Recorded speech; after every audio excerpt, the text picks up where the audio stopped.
Nosotros somos el equipo 5 y vamos a exponer sobre las estructuras de los materiales. En este video abordaremos todo sobre las estructuras de los materiales, desde su estructura cristalina, también los materiales metálicos, no metálicos, cerámicos, compuestos y las nanotecnologías. Esto para conocer más a fondo las propiedades de cada uno de estos. Como primer tema, veremos las estructuras cristalinas, que estas son materiales que se refieren a la disposición ordenada y repetitiva de átomos, iones o moléculas en un sólido. Esta disposición cristalina tiene un impacto significativo en las propiedades del material. Estas se clasifican en sólido cristalino, que presenta un ordenamiento geométrico regular y presenta puntos de fusión definidos. Y por otro lado la de sólido amorfo, que esta no presenta ordenamiento geométrico regular y no presenta puntos de fusión definidos. A continuación tenemos unos ejemplos de las estructuras cristalinas. Tenemos la cúbica simple, la cúbica centrada en el cuerpo, cúbica centrada en las caras, monoclínica simple, monoclínica centrada en las bases, triclínica, hexagonal, romboédrica, ortorrómbica centrada en las caras, ortorrómbica centrada en el cuerpo y ortorrómbica centrada en las bases, ortorrómbica simple, tetragonal simple y tetragonal centrada en el cuerpo. Materiales metálicos. Con el tiempo, los seres humanos necesitan encontrar aplicaciones para diferentes tipos de materiales metálicos y de qué formas puede desempeñar un papel. Se han realizado investigaciones sobre la conformación y estructura de los metales sólidos. Se han observado allí estructuras cristalinas, también conocidas como las redes cristalinas que componen los materiales metálicos. Los materiales metálicos abarcan todos los metales y sus aleaciones. Sus estructuras están compuestas de átomos fuertemente compactados unos al lado o encima del otro, siguiendo un orden periódico. Se dice por lo tanto que constan de cristales metálicos, los cuales se mantienen fijos y cohesionados gracias al enlace metálico que existe entre todos sus átomos. Entre las estructuras cristalinas más comunes para los metales se hallan la cúbica, concentrada en el cuerpo BCC, la cúbica centrada en las caras FCC y la hexagonal compacta HCP, siendo esta última la más densa. Muchos metales como el hierro, la plata, el cromo o el berilio se caracterizan asignándoles a cada uno de ellos una de estas tres estructuras. No obstante, tal descripción no basta para describirles como materiales. Los cristales metálicos pueden adoptar más de una forma o tamaño. Así, en un mismo metal se observarán más de un cristal.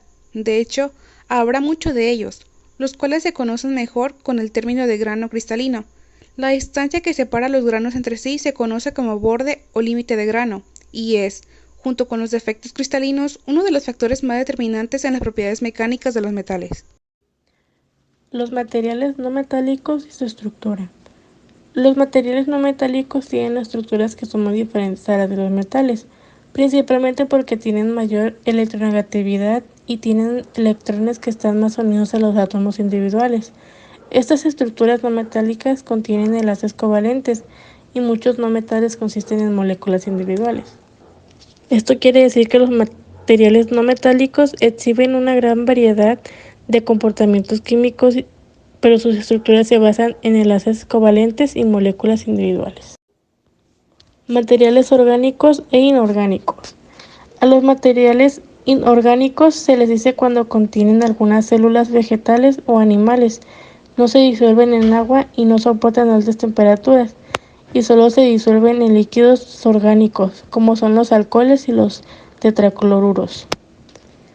Su base de las estructuras orgánicas son el carbono y el hidrógeno, que se encuentran en los metanos propilenoacetona.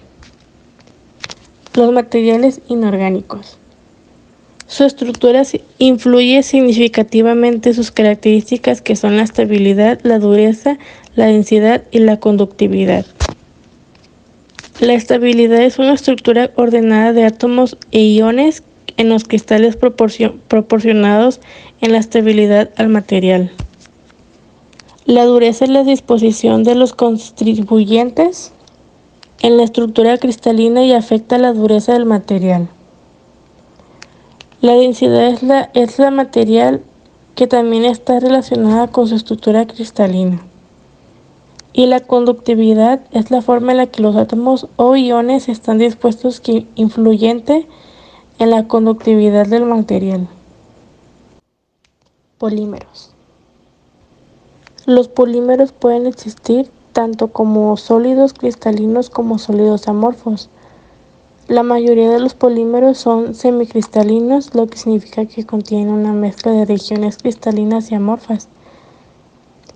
Las zonas de cristalinidad se denominan esferulitas y pueden variar en forma de tamaño, existiendo zonas amorfas entre las zonas cristalinas. Y algunos polímeros conservan una estructura desordenada al congelarse y se convierten fácilmente en sólidos amorfos.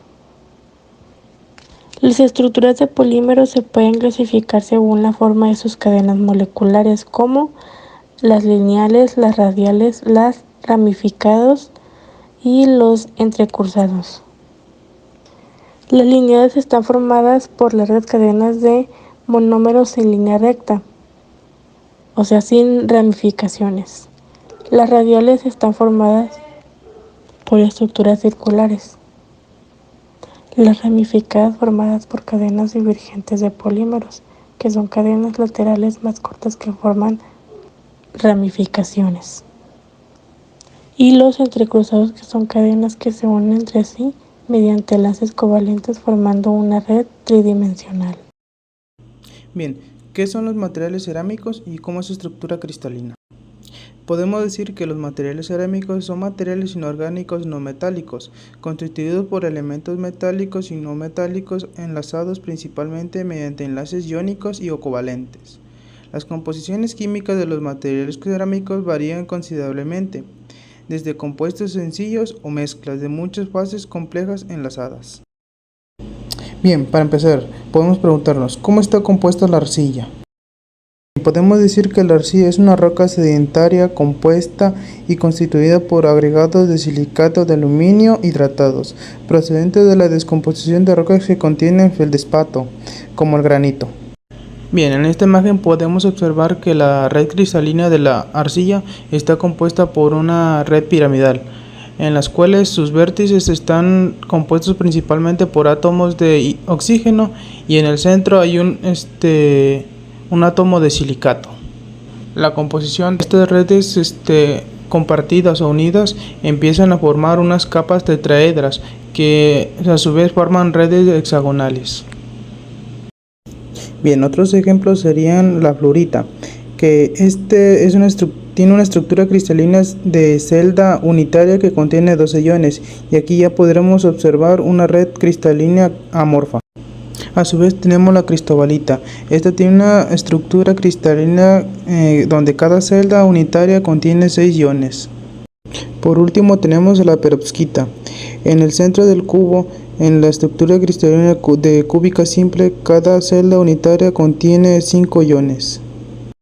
También tenemos la estructura de otros materiales, como por ejemplo la estructura del snippel, también la estructura cristalina del sulfato de zinc y la estructura cristalina del cloruro sódico. También tenemos los tipos de estructuras cristalinas que existen en los cerámicos. Existen varios tipos de estructuras cristalinas en los materiales cerámicos, que van desde los cúbicos simples hasta los más complejas, como son las tetragonales o las hexagonales. A su vez, los materiales cerámicos tienen estructuras amorfas. Algunos materiales cerámicos pueden tener una estructura amorfa. En este caso, los átomos no están dispuestos de manera ordenada como en un cristal, sino de forma desordenada, similar a un líquido congelado. Esta estructura amorfa puede proporcionar propiedades únicas, como las transparencias en cerámicas vítreas. Estructura de los materiales compuestos. Los materiales compuestos están formados por dos fases, una continua denominada matriz y otra dispersa denominada refuerzo. El refuerzo proporciona las propiedades mecánicas al material compuesto y a la matriz la resistencia térmica y ambiental. A lo que nos referimos es que la matriz es el material principal que se utiliza y la fase dispersa son aquellos materiales que se utilizan para reforzar estos materiales. La función según su tipo de matriz. Existen los materiales compuestos de matriz metálica, que son aquellos materiales metálicos que tienen una alta resistencia y un bajo peso, como lo es el aluminio, el magnesio, el cobre, el níquel y algunas de las aleaciones de compuestos intermetálicos, reforzados con fibras de cerámicas y metálicas. Materiales compuestos de matriz cerámica. Mejores propiedades mecánicas de los materiales cerámicos tradicionales como la resistencia y la tenacidad, especialmente en rangos de bajas temperaturas, que se pueden utilizar para, más que nada, en las carillas de los dientes, como se muestra en la imagen. Materiales compuestos de la matriz polimérica. Son materiales con buenas propiedades mecánicas, resistentes a la corrosión y a los agentes químicos y sus causas de propiedades físicas que pueden ser moldeados por absoluta libertad de formas. Estos son de los plásticos, que como podemos ver se forman en diferentes capas y son un poco más maleables cuando son alterados, que son en el fuego, ya sea en el frío, y si esa es la técnica del sándwich en estos compuestos. Compuestos reforzados por partículas. En la mayoría de los materiales compuestos, la fase dispersa es la más dura y resistente de la matriz, y las partículas de refuerzo tienden a regir el movimiento de la matriz en las proximidades de cada partícula. En esencia, la matriz transfiere parte del esfuerzo aplicado a las partículas, las cuales soportan una gran parte de la carga. Como podemos observar, aquí podemos notar las partículas, que son los puntos rojos, que es en la forma de particulados. En fibrosos podemos observar cómo los compuestos están de diferente forma, pero igual están incluidos dentro. Y en laminares forran alrededor del material. Compuestos reforzados por fibras.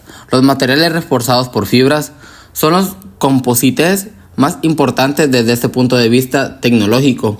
El objetivo es conseguir materiales con una elevada resistencia a la fatiga y a la rigidez, a bajas y altas temperaturas y simultáneamente una baja densidad, por lo que se pretende conseguir una mejor relación a resistencia y peso.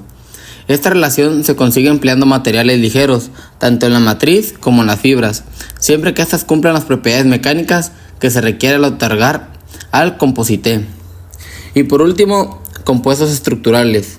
Un material compuesto estructural está formado tanto por materiales compuestos como por materiales homogéneos, y sus propiedades no son y ni dependen del material constituyente, sino de la geometría del diseño de los elementos estructurales. Se clasifican en compuestos laminares con estructura de sándwich y estructuras no laminares. Tendencias de nanotecnología, materiales y sus características. La nanotecnología es la manipulación de los materiales a una escala casi atómica para crear nuevas estructuras, materiales y aparatos.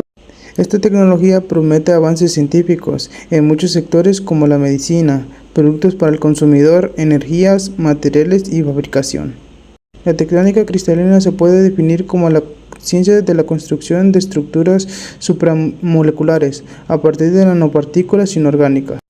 Las fuerzas que dirigen y ordenan el autoensamblaje provienen de las interacciones complementarias entre grupos químicos en la superficie de las nanopartículas. Tipo de nanomateriales y su estructura cristalina.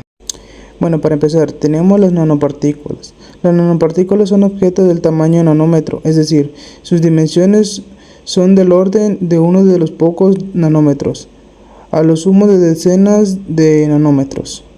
En esta fotografía se pueden ver cadenas de nanopartículas de cromato de bario, autoensambladas interactivamente. En la segunda fotografía se observan conjuntos de nanopartículas de oro autoensambladas por este procedimiento. Los anticuerpos absorbidos a las partículas de oro se han dibujado esquemáticamente. Por otro lado tenemos los nanosilos. Las estructuras conocidas como nanosilos se caracterizan por tener una elevada relación de aspectos longitud-diámetro, de tal forma que su diámetro es mucho más pequeño que su longitud, unas veces menor, aportando al nanohilo una inmensa superficie efectiva comprobada con su volumen. A su vez, los nanotubos de carbono son una forma atrópica del carbono, como el diamante, el grafito o los fluorenos. Su estructura puede considerarse procedente de una lámina de grafito. Por último tenemos las nanocapas o las películas.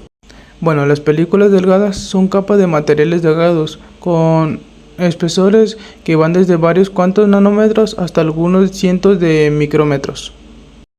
Bueno, como ejemplo tenemos el grafeno, que es un nanomaterial bidimensional. Consiste en una sola capa de átomos de carbono.